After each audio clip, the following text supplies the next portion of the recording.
ये कहानी है एक रूडो नाम के लड़के की, जो एक ऐसे देश में रहता है जहां अगर किसी ने कोई जुर्म किया या फिर किसी को मार डाला तो उसे एक बड़े से कचरे के ढेर में फेंक दिया जाता है, जो कि बहुत ही गहरा है और वहीं सारा कचरा फेंका जाता है, जिसका मतलब है अगर वहां किसी को फेंका गया तो उसका मतलब है मौत। और वैसे भी यहाँ दो टाइप के लोग रहते हैं, एक है हाई सोसाइटी के लोग और दूसरे हैं झोपड़पट्टी वाले गरीब लोग। अब आगे।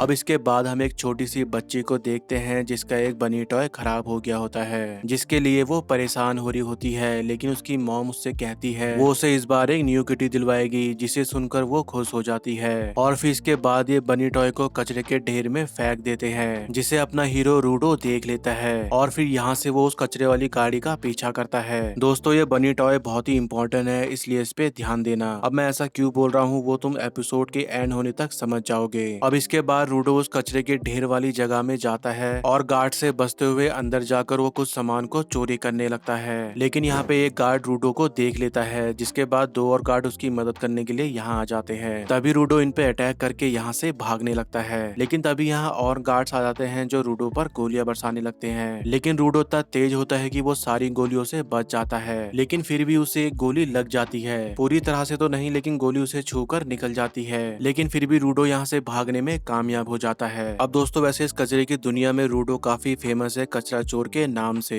लेकिन आज तक कोई भी उसे पकड़ नहीं पाया। अब इसके बाद एक सीन आता है जिसमें ये आदमी इन हाई सोसाइटियों की लड़कियों से कचरा चोर ने फिर से चोरी की उसकी खबर सुनता है और यहाँ से चला जाता है। अब ये बंदा कौन है ये तुम्हें आगे पता चलेगा। अब इसके बाद हम रूडो को देखते हैं जो अपने चुराए हुए कचरे को ठीक करने लगता है, ताकि वो उसे एक अच्छे दाम में बेचकर कुछ पैसे कमा सके। और यहीं पर तुम्हें वो बनी रैबिट टॉय भी देखने को मिल जाएगा, जो कि उसने किसी खास के लिए रखा है, और उस खास इंसान का नाम है चिवा, जो यहाँ आकर उससे कहती है तुम ये जोखिम भरा काम आखिर क्यों करते हो। अब चिवा के इतना कहते ही यहाँ कुछ टपोरी लौंडे आते हैं और ये लोग रूडो की काफी इंसल्ट करने लगते हैं, खासकर उसके ग्लव्स के अंदर उसके हाथ की। अबे तेरा बाप पागल था और उसी ने ही एक सही इंसान की जान ले ली। अब ये सब सुनने के बाद रूडो इन सभी को बहुत ही गुस्से में देखता है, जिसे देखकर इन सभी की फट जाती है और वो यहाँ से जाने लगते हैं, लेकिन जाते जाते भी ये लोग कुछ बुरा बोल ही जाते हैं। देख लेना एक दिन तू भी अपने बाप की तरह किसी का खून करेगा। अब इनके चले जाने के बाद चिवा कहती है उनकी बात पर ध्यान मत दो, मैं जानती हूँ तुम वैसे नहीं हो और तुम अपने डैड जैसे तो बिल्कुल भी नहीं हो, तुम एक अच्छे इंसान हो। अब इतना कहते ही चिवा की नजर उस बनी टॉय पर पड़ती है जो उसे बहुत ही अच्छा लगता है, लेकिन रूडो उससे कहता है ये बिकाऊ नहीं है। तभी इसी दौरान चिवा की माँ यहाँ आती है और वो अपनी माँ के साथ यहाँ से चली जाती है। अब इसके बाद जब रूडो घर पहुँचता है तो उसे रेक्टो चिवा को वो टॉय बिकाऊ नहीं है वाली बात कहकर चिढ़ाने लगता है, जिसे सुनकर रूडो शर्माने लगता है और कहता है इसका मतलब आप मुझे देख रहे थे। अब इसके बाद रेक्टो कहता है तुमने जो कल रात कचरा चोरी किया था ऐसा करना बंद करो, हमें इसकी बिल्कुल भी जरूरत नहीं है। माना हमारे हालात खराब है लेकिन इतने बुरे भी नहीं है, और तुम मुझे ऐसा भी मत दिखाया करो कि मैंने तुम पे कोई एहसान किया है। दरअसल दोस्तों, रूडो के डैड को भी उसी कचरे के ढेर में फेंका गया था, जिसके बाद रूडो अनाथ हो गया था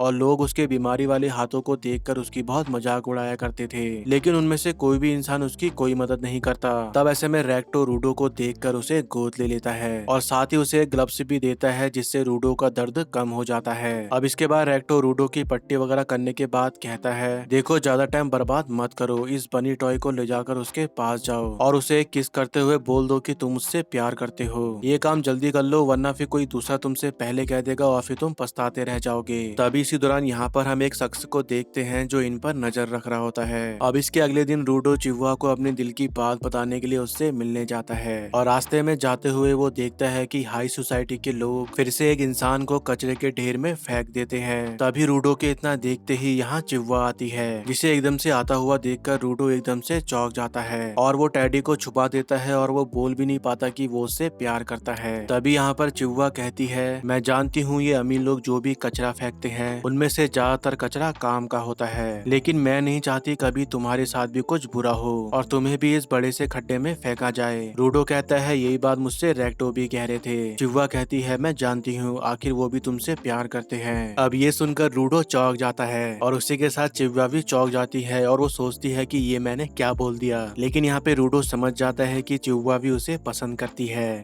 अब यहाँ पर वो ये सुनकर पागल हो जाता है और चिवा भी शर्मा जाती है। तभी रूडो उसको यहाँ पर वही बनी गिफ्ट करता है जो दरअसल वो उसके लिए ही लाया था। तभी चिवा उसे ले लेती है और रूडो उसे बिना कुछ बताए खुशी से पागल होकर ये सारी बातें रेक्टो को बताने के लिए यहाँ से भाग जाता है। तभी इसी दौरान वो कुछ गार्ड से टकरा जाता है जो यहाँ किसी को ढूंढते हुए आए थे और वो शख्स वही है जो रूडो लोगों को छुप के देख रहा था। अब इसके बाद जब रूडो घर पहुंचता है तो वो देखता है रेक्टो का रूप लिए हुए वही शख्स जो उनकी बातें सुन रहा था वो रेक्टो को मार देता है, जिसे देखकर रूडो उस पर हमला करता है। बट ये बंदा रूडो पर एक जोरदार अटैक करता है और एक बुक लेकर यहाँ से जाने लगता है। तभी रेक्टो जिसमें अभी भी थोड़ी बहुत जान बाकी थी वो रूडो को यहाँ से भागने को कहता है, पर रूडो पूछता है आखिर उसने ऐसा क्यों किया, कुछ बताओ मुझे। लेकिन रेक्टो उसे भागने को कहता है और इतना बताते ही वो मर जाता है। और रूडो जब तक यहाँ पर कुछ समझ पाता तब तक यहाँ गार्ड आ जाते हैं जो उस पर रेक्टो की मौत का इल्जाम लगाते हैं। मेरे ख्याल से यहाँ इन लोगों को उसी बंदे ने भेजा होगा जिसने रेक्टो को मारा था, यानी ये सब उस शख्स के प्लान का एक हिस्सा था। लेकिन अगर ऐसा है तो फिर आखिर वो ऐसा क्यों कर रहा है। अब देखो दोस्तों, जो ये बंदा है जो बिल्कुल सेम रेक्टो जैसा लगता है, मुझे लगता है ये रेक्टो का कोई भाई वगैरह होगा। अब इसके बाद रूडो यहाँ पर इन सभी गार्ड से कहता है कि ये उसने नहीं किया है, लेकिन ये गार्ड उसकी कही बात पे बिल्कुल भी विश्वास नहीं करते। अब इसके बाद रूडो को भी इस बड़े जुर्म के लिए वही कचरे वाले बड़े खड्डे में फेंकने के लिए ले जाया जाता है। और तभी यहाँ पर रूडो इन सभी लोगों में एक भरोसेमंद इंसान को ढूंढने लगता है। तभी इसी दौरान उसकी नजर चिहुआ पे पड़ती है और वो उससे कहता है रेक्टो का खून हुआ था, तुम कातिल का पता लगाओ। लेकिन तभी चिहुआ कहती है मैंने सोचा था तुम अच्छे इंसान होगे, लेकिन तुम भी अपने डैड जैसे एक खूनी निकले। अब ये बोलकर चिहुआ रूडो का दिया हुआ टेडी यहाँ फेंक कर चली जाती है, जिसे देखकर रूडो को इन सभी अमीर लोगों पर गुस्सा आता है और वो कहता है असली कचरा मैं नहीं तुम लोग हो। तभी इतना बोलते ही वो इसी दौरान यहाँ पर उसी शख्स को देखता है, लेकिन उसके इतना देखते ही उसे नीचे फेंक दिया जाता है और रूडो गिरते हुए प्रॉमिस करता है कि वो रेक्टो के कातिल और बाकी सभी को मार डालेगा।